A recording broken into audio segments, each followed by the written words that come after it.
সেই সাথে যাদের কথা স্মরণ না করলেও নয়, যারা আল্লাহর দ্বীনকে বাস্তবায়ন করার জন্য, যারা আল্লাহর আইনকে বাস্তবায়ন করার জন্য, যারা এই কোরআনুল কারীমকে বাস্তবায়ন করার জন্য এই সবুজ জমিনকে লালে লাল করে দিয়ে চলে গিয়েছেন, আল্লাহ তাআলা তাদেরকে যেন উচ্চ শহীদের মর্যাদা দান করেন।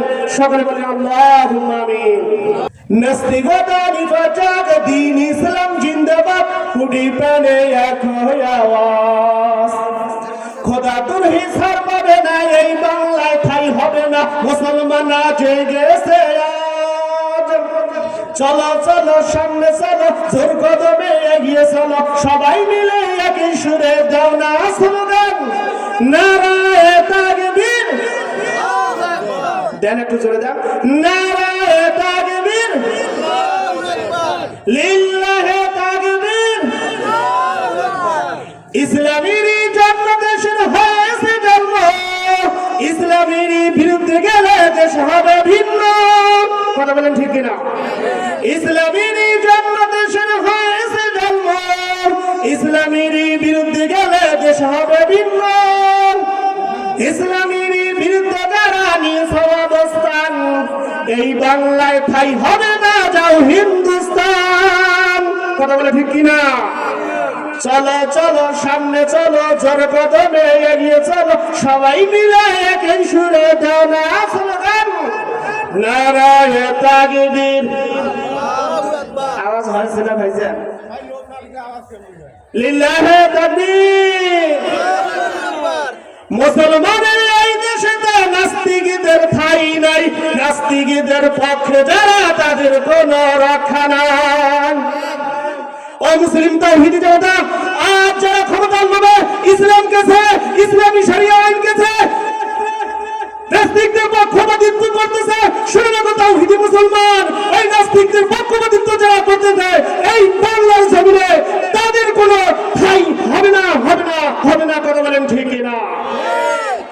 মুসলমানের এই দেশেতে নাস্তিকদের ঠাঁই নাই, নাস্তিকদের পক্ষে যারা তাদের কোনো রক্ষা নাই। মুসলমানের এই দেশেতে নাস্তিকদের ঠাঁই নাই, নাস্তিকদের পক্ষে যারা তাদের কোনো রক্ষা নাই। এই দেশেতে থাকতে হলে কোরআন মানতে হবে, কোরআন না মানিলে তারা বিতাড়িত হবে। চলো চলো সামনে চলো, জোর কদমে এগিয়ে চলো, সবাই মিলে একই সুরে দাও না স্লোগান, নারায়ে তাকবীর, লিল্লাহি তাকবীর, নারায়ে তাকবীর। হাজি গেছেন বাজান? হ্যাঁ, জয় হোক আল্লাহ পাক রব্বুল আলামিন এত সুন্দর একটা আয়োজনে, যে আজকের আয়োজন, আল্লাহ সুবহানাহু ওয়া তাআলা আপনাদেরকে এবং আমাকে বাসা থেকে পা পা করে হেঁটে কোরআনের মাহফিলে আসার এবং বসার মতন তৌফিক দান করলো। এজন্য আল্লাহ পাক রব্বুল আলামিনের দরবারে লাখো কোটি শুকরিয়া আদায় করি। সকলে বলি আলহামদুলিল্লাহ। সেই সাথে মানবতার মুক্তির দূত সাইয়্যিদুল মুরসালিন খাতামান নবিয়্যিন রাহমাতাল লিল আলামিন, তিনি হলেন উম্মতের কান্ডার, রহমতের ভান্ডার। তেনার শাফাআত ছাড়া কাল কিয়ামতের দিন কোনো উপায় থাকবে না। তেনার প্রতি দরুদ সালাম পেশ করি। সকলে বলি সাল্লাল্লাহু আলাইহি ওয়াসাল্লাম। সেই সাথে যাদের কথা স্মরণ না করলেও নয়, যারা আল্লাহর দ্বীনকে বাস্তবায়ন করার জন্য, যারা আল্লাহর আইনকে বাস্তবায়ন করার জন্য, যারা এই কোরআনুল কারীমকে বাস্তবায়ন করার জন্য এই সবুজ জমিনকে লালে লাল করে দিয়ে চলে গিয়েছেন, আল্লাহ তাআলা তাদেরকে যেন উচ্চ শহীদের মর্যাদা দান করেন। সকলে বলি আল্লাহুম্মা আমিন। যে সম্মানিত ভাইরা, খুব সময় অল্প, অল্প সময় আমাকে কথা বলতে হবে। আমি আর দিকে যাইতেছি না। আল্লাহ পাক রব্বুল আলামিন পবিত্র কোরআনুল কারীমের মধ্যে ঘোষণা দিয়ে বললেন, ওয়া আম্মাস সাইলা ফালা তানহার। আল্লাহু আকবার। শুধু করে আল্লাহ পাক রব্বুল আলামিন পবিত্র ঘোষণা দিয়ে বললেন, ওয়া আম্মা সাইলা ফালা তানহা, তোমরা কখনো সাহেবকারীদের সাথে খারাপ ব্যবহার করবা না। কে বলছে? আল্লাহ তাআলা বলছে। কিন্তু তারপরও আমরা সাহেবকারীদের সাথে খারাপ ব্যবহার করি, করি না করি? আপনার বাসায় যখন একজন ফকির যায়, ফকির যাওয়ার পরে যখন ফকিরকে যখন ভিক্ষা দেওয়া হয়, ওই ফকির ভিক্ষা নিয়ে যখন চলে যায়, তার অল্প কিছুক্ষণ পরে যখন আর একজন ফকির আসে, তখন আপনি রাগান্বিত হয়ে যান। জানেন না ভাই? তাহলে রাগান্বিত কি হওয়া যাবে? কারণ টাকা পয়সা, ধন দৌলত, বাড়ি গাড়ি সবকিছুই দিয়েছে কে? আল্লাহ তাআলা দিয়েছে। এই জন্য আল্লাহ তাআলা বলেছেন যে ওয়াম্মা সাইলা ফালা তানহা, তোমরা কখনো সাহেবকারীদের সাথে খারাপ ব্যবহার করবা না। এই দুনিয়াতে থাকাকালীন যদি আমরা অহংকারী করি, কারণ আজ আপনার টাকা পয়সা ধন দৌলত আছে, এই জন্য তো আপনাদের কাছে ফকির গিয়েছে যে হাত পাতেছে, তার জন্য কি আপনি তাকে ধমক দিয়ে কথা বলবেন? না, এটা কাজ কখনো করা যাবে না। কখনো ফকিরকে কখনো ধমক দিয়ে কথা বলা যাবে না। আপনি যদি নাও পারেন, তারপরও ওই ফকিরের সাথে আপনাকে ভালো ব্যবহার করতে হবে, ভালো আচরণ করতে হবে। আপনি যদি না পারেন, দুঃখ না, তাকে এমন সুন্দরভাবে কথা বলবেন সে যেন মনে কখনো কষ্ট না পায়। তাহলে দেখেন, আজকে এই দুনিয়ার ভিতরে যদি আমরা ফকিরকে কষ্ট দেই, তাহলে অবশ্যই কাল কিয়ামতের দিন আল্লাহ কাঠগড়ায় আমাকে হিসাব নিকাশের দাঁড় করাবে। তখন আমি কি জবাবটা দেবো? আল্লাহ পাক রব্বুল আলামিনের কাছে বলেন, তখন আপনি কি জবাব দিবেন? আল্লাহ বলবে, ও বান্দা, তোমাকে আমি টাকা পয়সা, ধন দৌলত, বাড়ি গাড়ি সবকিছু দিয়েছি, কিন্তু তোমাকে পরীক্ষা করার জন্য একজন ফকির পেয়ে পাঠাচ্ছি, এই ফকিরকে তুমি ধমক দিয়ে কথা বলেছো। তখন আপনি কোথায় যাবেন? তখন আপনি কি জবাব দেবেন? তাহলে আসুন, মা ফাতেমা রাদিয়াল্লাহু তাআলা আনহা যোহরের নামাজ শেষ করে আল্লাহ পাক রব্বুল আলামিনের দরবারে দোয়া করতেছেন, দুহাত তুলে দোয়া করতেছেন, ও আল্লাহ, আজকে তো 3টা দিন পার হয়ে যাইতেছে, আল্লাহ, আমার স্বামী তো খাবারের জন্য বাহিরে চলে গিয়েছে, কিন্তু 3টা দিন পার হয়ে যাইতেছে, তারপর তো খাবার নিয়ে আসতেছে না।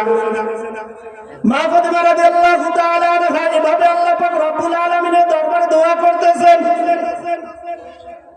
দোয়া করতে করতে ইতিমধ্যেই হযরত আলী রাদিয়াল্লাহু তাআলা আনহু 3টা দিন পার হয়ে গেল, কিন্তু কোনো খাবার সংগ্রহ করতে পারে না। খাবার যখন সংগ্রহ করতে নাই পারে, হযরত আলী রাদিয়াল্লাহু তাআলা আনহু বাসার দিকে চলে যাইতেছেন। ইতিমধ্যেই বাসার যখন কাছাকাছি চলে গেছেন, যাওয়ার পরে বাসার গেটে বলতেছে, আসসালামু আলাইকুম ইয়া আহলাল বাইত। হযরত আলী রাদিয়াল্লাহু তাআলা আনহু বাসার গেটের সামনে দাঁড়িয়ে সালাম দিল। সালাম দেওয়ার পর হযরত আলী রাদিয়াল্লাহু তাআলা আনহু যখন সালাম দিল, মা ফাতেমা রাদিয়াল্লাহু তাআলা আনহা ঘরের ভেতর থেকে সালামের জবাব দিলেন। কিন্তু দেখেন, হযরত আলী রাদিয়াল্লাহু তাআলা আনহু সর্বপ্রথম বাসায় ফিরার পর কি দিলেন? সালাম দিলেন। কিন্তু আমরা কি সালাম দেই? আমরা তো সালাম দেই না। সালাম আজকে না দেওয়ার কারণে আমাদের স্বামী স্ত্রীর মধ্যে আমাদের কি বিশৃঙ্খলা সৃষ্টি হয়ে গেছে। কারণ আমাদের স্বামী স্ত্রীর মধ্যে মহব্বত নাই, কারণ আমরা তো সালাম দেই না। দেখি, কারণ সালাম শব্দটা তো হচ্ছে কি আসসালামু আলাইকুম ইয়া আহলা, আসসালামু আলাইকুম ওয়া রাহমাতুল্লাহ। মানে আপনার উপর কি শান্তি কি হোক বর্ষিত হোক। ওয়ালাইকুম আসসালাম ওয়া রাহমাতুল্লাহ, আপনার উপর শান্তি বর্ষিত হোক। তাহলে উভয় উভয়ের জন্য দোয়া করা হয়, সেখানে কি বিশৃঙ্খলা সৃষ্টি হবে? বলেন কি হবে? কি কখনোই হবে না। কিন্তু আমাদের মাঝে সালাম না দেওয়ার কারণে কিন্তু আজকে প্রতিটা ফ্যামিলিতে প্রতিটা বিশৃঙ্খলা সৃষ্টি হয়েছে। স্বামী স্ত্রীর মধ্যে মহব্বত নাই, কারণ একটাই হচ্ছে তাদের ভেতরে সালাম না। যদি সালামের অভ্যাস থাকতো তাহলে অবশ্যই স্বামী স্ত্রীর মতো কি মহব্বত থাকতো। কারণ স্বামীও সালাম দেয় না, স্ত্রীও সালাম দেয় না। তাহলে দেখেন কোন পর্যায়ে তারা চলে গেছে, মা বোনেরাও কোন পর্যায়ে চলে গেছে। কারণ আজকে ভারতের পচা চ্যানেল গুলো দেখতে দেখতে তারা ওই পথে চলে গেছে। কথা বলেন ঠিক কিনা? ওই জন্য তারা স্বামীকেও সালাম দেয় না, স্বামীর আনুগত্য করে না। কারণ তারা দেখতেছে কি ভারতের পচা চ্যানেল গুলো দেখতেছে। স্টার জলসা হায়ার জি বাংলা নষ্ট করলো আমার সোনার বাংলা। কথা বলেন ঠিক কিনা? সোনার বাংলাটা নষ্ট করে দিয়েছে। স্টার জলসা হায়ার জি বাংলা নষ্ট করলো আমার সোনার বাংলা। বোঝে না সে বোঝে না, কুরআন হাদিস তারা বোঝে না। স্টার জলসা হায়ার জি বাংলা নষ্ট করলো আমার সোনার বাংলা। কথা বলেন ঠিক কিনা? তাহলে অবশ্যই তারা যদি কোরআন হাদিস বুঝতো তাহলে অবশ্যই কি তারা কিন্তু স্বামীর আনুগত্য। তাহলে দেখেন তাহলে স্বামী স্ত্রীর মধ্যে যদি মিল মহব্বত না থাকে তাহলে আমরা সেখান থেকে কিভাবে ভালো সন্তানের আশা করি? আমরা কিভাবে ভালো সন্তানের আশা করব? সন্তানরা আজকে পিতামাতার অবাধ্য, পিতামাতার কথা শোনে না। কেন শোনে না? আজকে পিতামাতা যদি ভালো হতো তাহলে অবশ্যই তাদের সন্তানগুলো তাহলে দেখেন গাছ যদি ভালো হয় তাহলে ভালো আশা করা যায়। আজকে যুবক ভাইরা কেন কথা শুনতেছে না, যুবতীরা কেন নষ্ট হয়ে গেছে? দেখেন তাদেরকে বলছে পিতামাতারা এমন একটা জিনিস তাদের হাতে ধরাই দিয়েছে, এটার নাম হচ্ছে কি এই হাইব্রিড মোবাইল। এই যুবক ভাইদের হাতে ধরে দিয়েছে এই হাইব্রিড মোবাইল। এই যুবক ভাইরা নষ্ট হয়ে গিয়েছে। হ্যাঁ, প্রেম প্রীতির জ্বালা মোবাইলের মেলা, প্রেম প্রীতির জ্বালা মোবাইলের মেলা। এখন আর চিঠি লেখা লাগে না, মোবাইল ফোন আসিল কি দোলা লাগিল। পড়াশোনা মন বসে না, বাইরে মোবাইল ফোন আসিল কি দোলা লাগিল। পড়াশোনায় মন বসে না। বসে কি ভাই বলেন তো?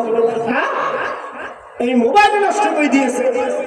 সারা রাত জাগিয়া ফোনে সেদ করিয়া, সারা রাত জাগিয়া ফোনে সেদ করিয়া, ফজরের ঘুম তো বলার ভাঙল না। মোবাইল ফোন আসিল কি দোলা লাগিল। পড়াশোনায় মন বসে না। কথা বলেন ঠিক কিনা? আমি ওদিকে যাইতেছি না। হযরত মা ফাতিমা রাদিয়াল্লাহু তাআলা আনহা, হযরত আলী রাদিয়াল্লাহু তাআলা আনহু যখন এই ঘরের ভিতরে প্রবেশ করলেন, প্রবেশ করার পর বলতেছে, ওগো আমার প্রাণের স্বামী, আজকে তো 3টা দিন পার হয়ে যাইতেছে গো। ওগো আমার প্রাণের স্বামী গো, তুমি কোনো খাবারের ব্যবস্থা করে নিয়ে আসছো নাকি গো? হযরত আলী রাদিয়াল্লাহু তাআলা আনহু বলতেছে, না না, আমি কোনো খাবারের ব্যবস্থা করতে পারি নাই। 3টা দিন পার হয়ে গেল, কোনো খাবারের ব্যবস্থা করতে পারি নাই। মা ফাতিমা রাদিয়াল্লাহু তাআলা আনহা তার স্বামীকে বলতেছে, ও আমার প্রাণের স্বামী, তুমি যেহেতু খাবারের ব্যবস্থা করতে নাই পারো, তাহলে আমি তোমাকে একটা জিনিস দিতেছি, এই জিনিসটা নিয়ে তুমি বাজারে যাও, বাজারে যা বিক্রি করে জয় দিরহাম হবে, তয় দিরহামের তুমি খাবার নিয়ে আসো। মা ফাতেমা রাদিয়াল্লাহু তাআলা আনহা এভাবে যখন তার স্বামীকে একটা জিনিসের কথা বললেন, হযরত আলী রাদিয়াল্লাহু তাআলা আনহু মনে মনে চিন্তা করতেছেন, আমি আমার স্ত্রীর জিনিস নিয়ে বাজারে যাব, বাজারে যা বিক্রি করে খাবার নিয়ে আসব, তখন মানুষরা কি বলবে যে হযরত আলী রাদিয়াল্লাহু তাআলা আনহু আজকে শেষ হয়ে গেছে, সবকিছুই খাওয়া শেষ হয়ে গেছে, এখন তার স্ত্রীর জিনিস বিক্রি করে খাওয়া শুরু করে দিয়েছে। এরকম মনে হবে না? না হবে না? হযরত আলী রাদিয়াল্লাহু তাআলা আনহু আর কোনো চিন্তা করলেন না।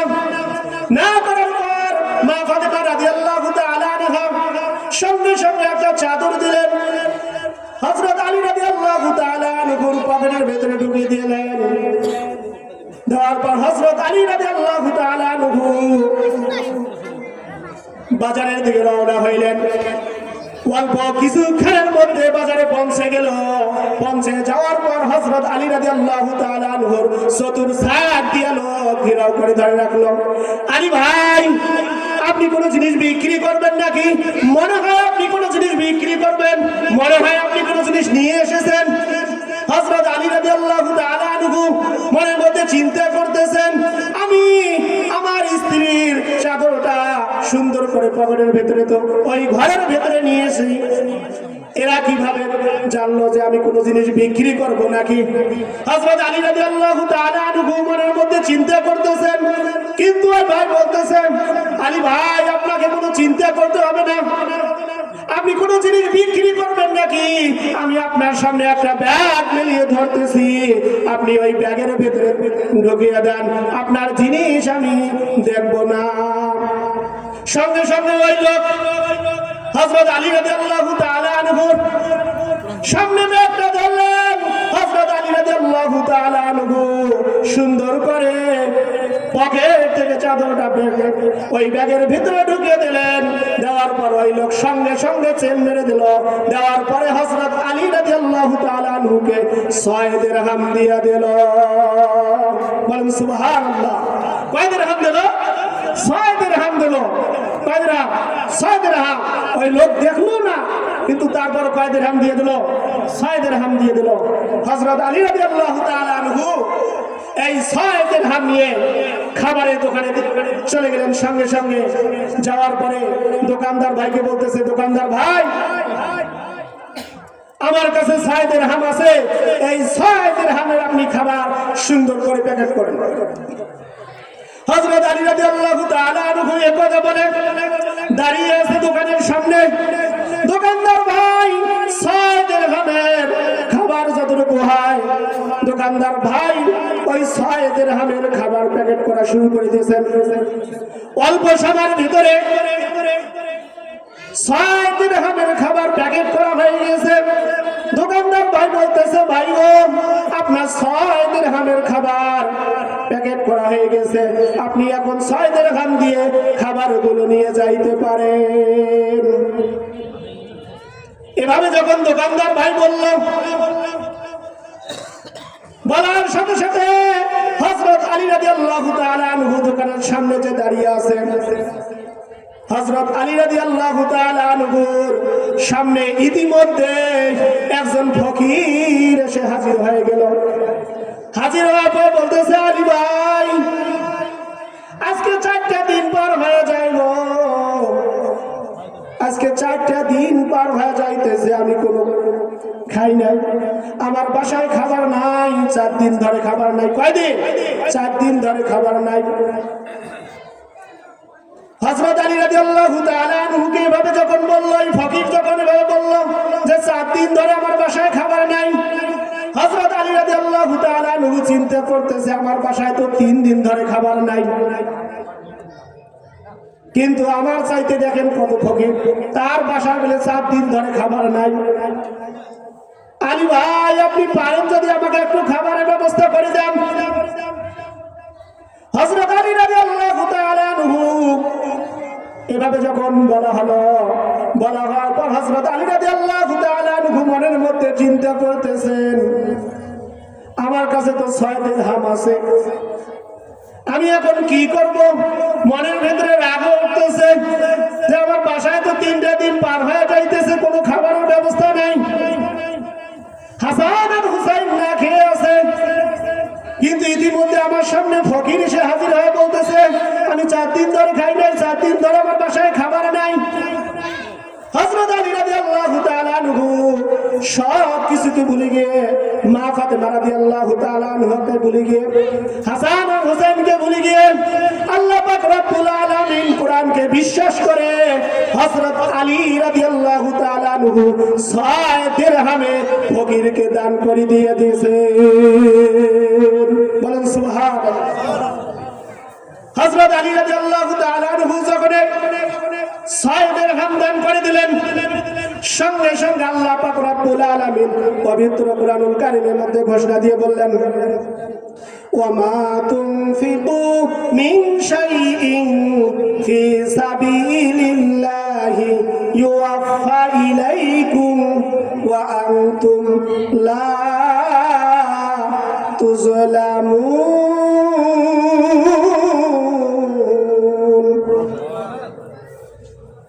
আলী, তোমাকে কোনো চিন্তা করতে হবে না, তোমাকে কোনো টেনশন করতে হবে না।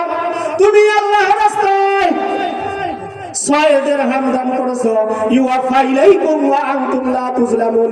আল্লাহ পাক রব্বুল আলামিন তোমাকে 6 দিরহামের বদলে 60 দিরহাম দিয়ে দেবে। বলেন সুবহানাল্লাহ। কয় দিরহাম দেবে? কয় দিরহাম দান করেছে? 6 দিরহাম দান করেছে। কিন্তু আল্লাহ পাক রব্বুল আলামিন ঘোষণা দিয়ে কি বললেন? ইউওয়াফা ইলাইকুম ওয়া আনতুম লা তুজলামুন। আলী, তুমি চিন্তা করতেছো, তুমি টেনশন করতেছো, তুমি আল্লাহর রাস্তায় 6 দিরহাম দান করেছো, কিন্তু আল্লাহ পাক রব্বুল আলামিন তোমাকে 6 দিরহামের বদলে 60 দিরহাম দিয়ে দেন। বলেন সুবহানাল্লাহ। তাহলে আমরা কি দান করব না? করবো না কোন ভাই? কারণ আলোচনা তো করতে গিয়ে অনেক সময় লাগবে, আর বেশি সময় নেওয়া যাবে না। তো যাই হোক, আল্লাহ পাক রব্বুল আলামিন আপনাদেরকে এবং আমাকেও সকলকে আল্লাহ পাক রব্বুল আলামিন দ্বীনের পথে কবুল করুন।